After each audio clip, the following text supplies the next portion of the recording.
Assalamualaikum warahmatullahi wabarakatuh.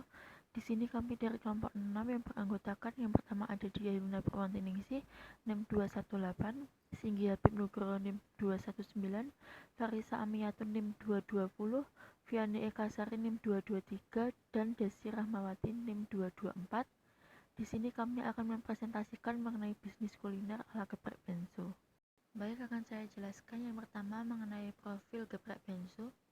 Geprek bensu merupakan sebuah waralaba ayam geprek makanan cepat saji yang dimiliki oleh aktor Ben Onsu selaku CEO PT Onsu Pangan Perkasa yang didirikan pada 17 April 2017 dan memiliki kantor pusat di Jalan Radio Dalam Raya, Blok 9, RT 5, RW 4, Gandaria Utara, Kebayoran Baru, Jakarta Selatan. Selain itu, perusahaan yang bergerak di bidang kuliner ini menjadi pembeda dengan kompetitor lainnya, yaitu menghadirkan menu makanan dengan harga yang sangat terjangkau, di mana harga dimulai dari Rp5.000 sampai Rp25.000. Berikut menu yang ditawarkan oleh geprek bensu cabang Solo. Untuk menu paket, sebagai contohnya ada paket geprek bensu, dan ada paket geprek bensu reju, dan masih banyak lainnya. Kemudian ada menu paket yang lain, ada menu paket mie, ada garpu, yaitu menu garpu pakai serba 5.000, kemudian tersedia juga minuman-minuman dalam berbagai jenis. Ya, saya akan melanjutkan presentasinya. Posisi geprek bensu di pasar. Geprek bensu ini di pasaran mengklaim dapat menjadi pilihan makanan di kota di mana outletnya beroperasi. Jadi sebenarnya geprek bensu ini sedang membangun statement ke masyarakat dimanapun kotanya ataupun daerahnya. Resto geprek bensu ini bisa menjadi resto pilihan untuk dijadikan sasaran konsumen. Oleh karena itu, di setiap produk geprek bensu ini mengacu bagaimana menghadirkan makanan yang murah, enak, dan berkualitas, sehingga harapannya mendapat perhatian dari konsumen di daerah outletnya itu beroperasi. Maka dari itu, di setiap outlet geprek bensu ini harus berkonsentrasi mempertahankan akan kualitas di setiap produknya. Dan berdasarkan informasi yang saya dapatkan dari internet, geprek bensu ini masuk dalam restoran yang ada di top of mind konsumen. Jadi geprek bensu ini menjadi kayak rata-rata di pilihan konsumen di masyarakat daerahnya outletnya itu beroperasi ya. Sayangnya masih urutan ke-11. Selanjutnya, saya Farisa akan menjelaskan yaitu tentang strategi yang digunakan dalam melaksanakan UMKM geprek bensu. Yang pertama yaitu integrasi ke belakang, yaitu mencari kepemilikan atau meningkatkan kontrol atas pemasok perusahaan. Geprek bensu akan mencari pemasok yang memiliki kualitas terbaik serta melakukan pengawasan terhadap transaksi yang dilakukannya. Yang kedua yaitu penetrasi pasar, yaitu mencari pembagian pasar yang meningkat untuk produk atau jasa saat ini lewat usaha pemasaran yang lebih hebat,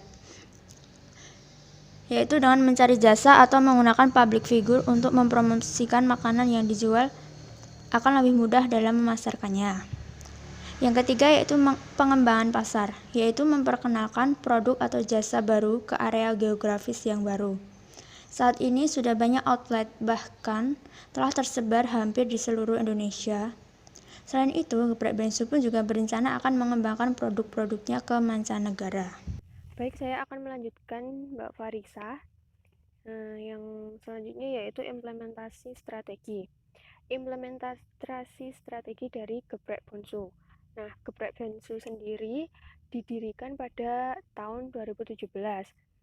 Telah ada 118 gerai yang tersebar di Indonesia. Tak hanya di Indonesia, sekarang geprek bensu juga merambat ke Hong Kong.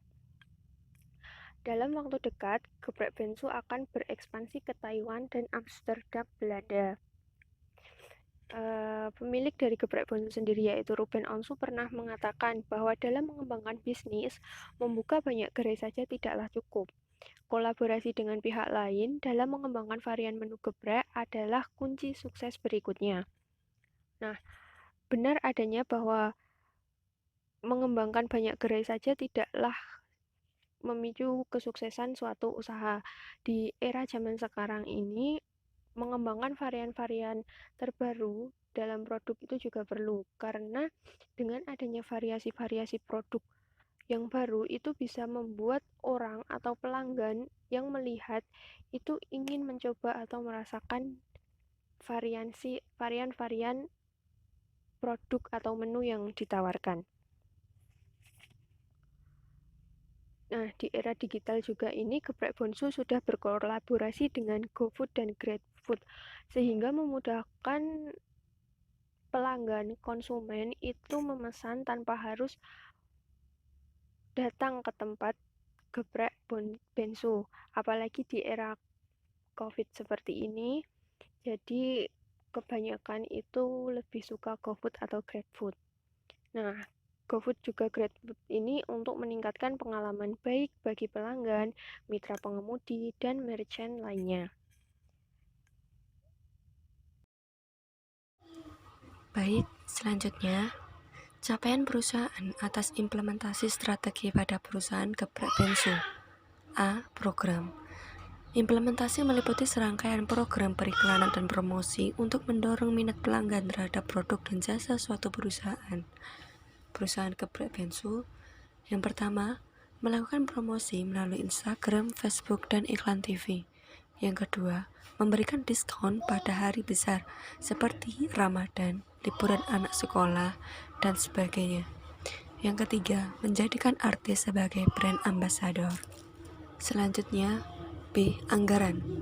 Menentukan laporan keuangan performa yang menunjukkan pengaruh yang diharapkan dari kondisi keuangan perusahaan Geprek Bensu. C. Prosedur. Prosedur sering disebut dengan Standard Operating Procedure atau SOP, di mana prosedur sistem langkah-langkah atau teknik-teknik yang berurutan yang menggambarkan secara rinci bagaimana suatu tugas dan pekerjaan diselesaikan. Prosedur secara khusus merinci berbagai aktivitas yang harus dikerjakan untuk menyelesaikan program-program perusahaan Geprek Bensu. Selanjutnya, capaian strategi ketika bisnis di masa pandemi pada perusahaan Geprek Bensu ini ya. Jadi, capaian strategi ketika bisnis di masa pandemi ini, Geprek Bensu menerapkan strategi peralihan dengan sepenuhnya menjalankan bisnis secara digital untuk survive di tengah pandemi ini. Jadi bagi ada yang mungkin PSBB atau work from home atau harus di kantor tidak boleh keluar-keluar, itu jika ingin menikmati Geprek Bensu ini bisa membelinya lewat delivery. Bisa juga lewat driver online itu ya, mungkin Grab ataupun GoFood. Jadi seperti itu. Untuk hasil evaluasi atas strategi dan implementasi, menurut kelompok kami, strategi yang digunakan Geprek Bensu sangat efektif dalam mengenalkan makanan yang saat ini sedang kekinian dan banyak diminati oleh konsumen. Apalagi terdapat berbagai varian menu yang berbeda, sehingga konsumen tidak merasa jenuh terhadap varian menu Geprek Bensu ini. Serta lokasi yang strategis juga memudahkan konsumen dalam menemukan outlet Geprek Bensu. Serta harga yang terjangkau dapat memudahkan semua kalangan konsumen mencicipi. Apalagi di masa pandemi ini yang mungkin harus WFH atau work from home, Geprek ini sudah terdaftar di GoFood ataupun GrabFood sehingga konsumen bisa membeli dengan mudah. Selanjutnya yaitu usulan strategi maupun implementasi. Dalam permasalahan merek dagang Geprek Bensu dengan ayam geprek sedebenar itu perlu strategi yang harus diterapkan. Yang pertama yaitu mengkaji ulang nama dagang yang akan didaftarkan di HGI, apakah merek terlalu memiliki arti luas atau terlalu umum. Jika iya, maka sebaiknya merek tersebut tidak digunakan. Selanjutnya yang kedua yaitu jika dari awal memang ingin menggunakan nama dari karya cipta atau produk karya cipta orang lain, termasuk foto yang ada di internet, maka sebaiknya kita itu meminta izin dan membayar royalti pada pemilik, apalagi untuk keperluan komersial seperti ini. Sekian dan terima kasih. Kami kelompok 6 mengucapkan terima kasih atas perhatiannya. Kurang lebihnya mohon maaf. Wassalamualaikum warahmatullahi wabarakatuh.